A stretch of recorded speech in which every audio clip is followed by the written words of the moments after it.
Россия – родина незаурядных личностей и безмерных талантов. Народ, который с поколения в поколение копил и приумножал вековую мудрость своих предков. В этом году исполнилось 225 лет со дня рождения Александра Сергеевича Пушкина. Пушкин – первый из всех, кто так близко подступил к русской душе, сросся с нею. Предлагаем вам на мгновение погрузиться в мир Пушкина.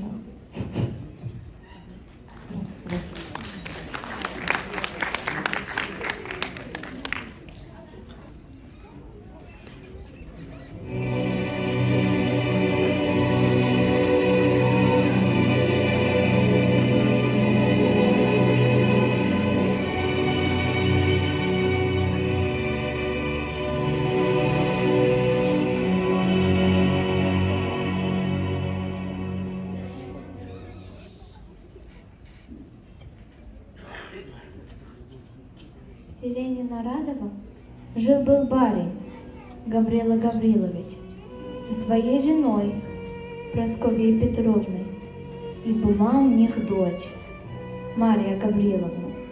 Она считалась богатой невестой, и многие хотели взять ее в жены, но по воле судьбы она влюбилась в простого армейского прапорщика Владимира Николаевича. Владимир предлагал ей бежать и тайно обвенчаться в церкви, а после броситься к ногам родителей и просить их прощения. План Владимира был простой. В назначенное время сани должны были быть доставлены в дом Марии, чтобы отвезти ее в деревню, где их должны были обвенчать.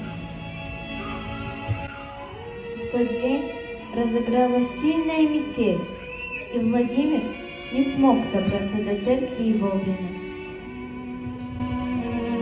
По ошибке Марию Гавриловну обвенчали с неизвестным юношей, по воле случая, оказавшимся у дверей церкви.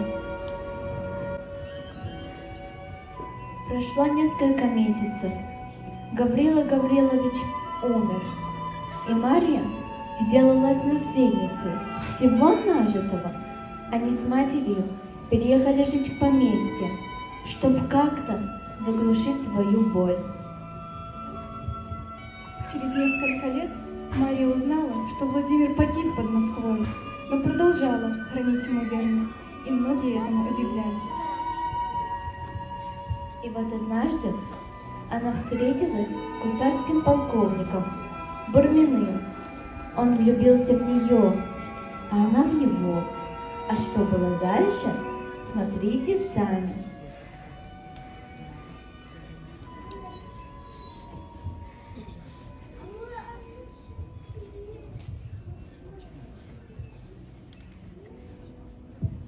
Уважаемая Мария Гавриловна, я буду у вас сегодня в полдень. Необходимо мне с вами объясниться. С уважением, Бурмин. Бурмин нашел Марию Гавриловну в саду.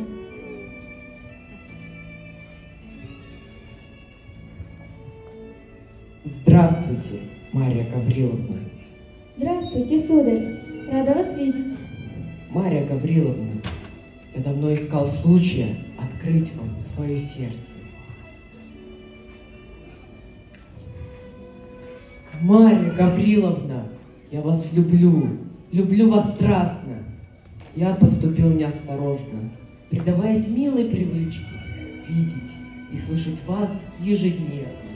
Поверьте, мне право лестно это слышать, но... Теперь уже поздно противиться судьбе моей.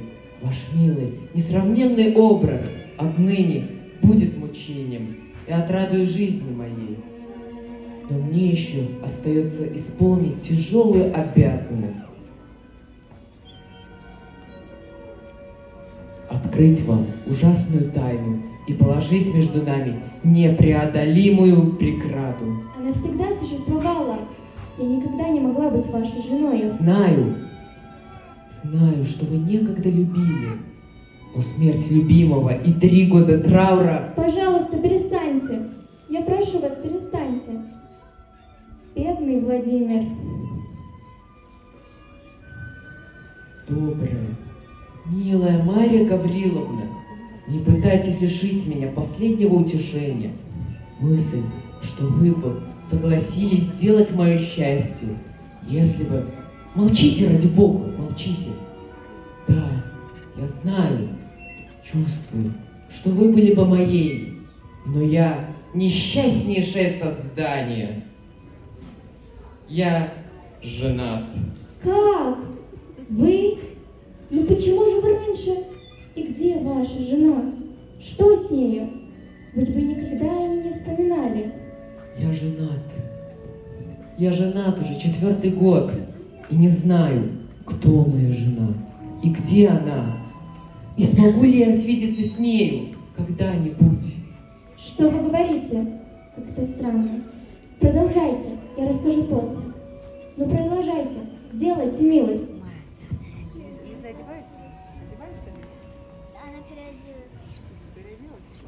В начале 1812 года я спешил в Вильну, где находился наш полк. Приехав на станцию поздно вечером, я велел закладывать лошадей. Как вдруг поднялась ужасная метель.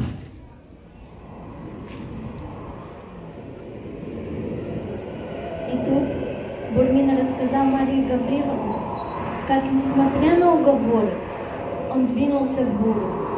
Казалось, кто-то его так и толкал.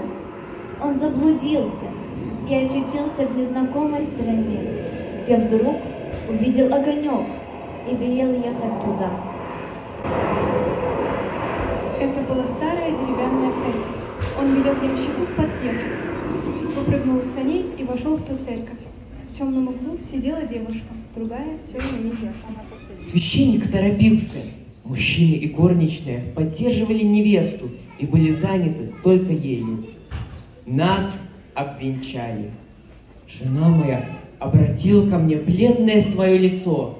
Она вскрикнула: «Ах, не он, не он!» и упала без памяти. Свидетели устремили на меня испуганные глаза. Я повернулся, вышел из церкви, бросился в кибитку и уехал. Боже мой! И вы до сих пор не знаете, что сделалось с бедной вашей женой? Я не знаю. Не знаю деревню, где я венчался. Не помню, с которой станции поехал. В то время я так мало полагал важности преступной моей проказе. И теперь уже не имею и надежды отыскать ту, над которой так жестоко подшутил, и которая так жестоко теперь отомщена. Боже мой! Боже мой! Так это были вы? И вы меня не узнаете? Марья Гавриловна, вы? Неужели это были вы?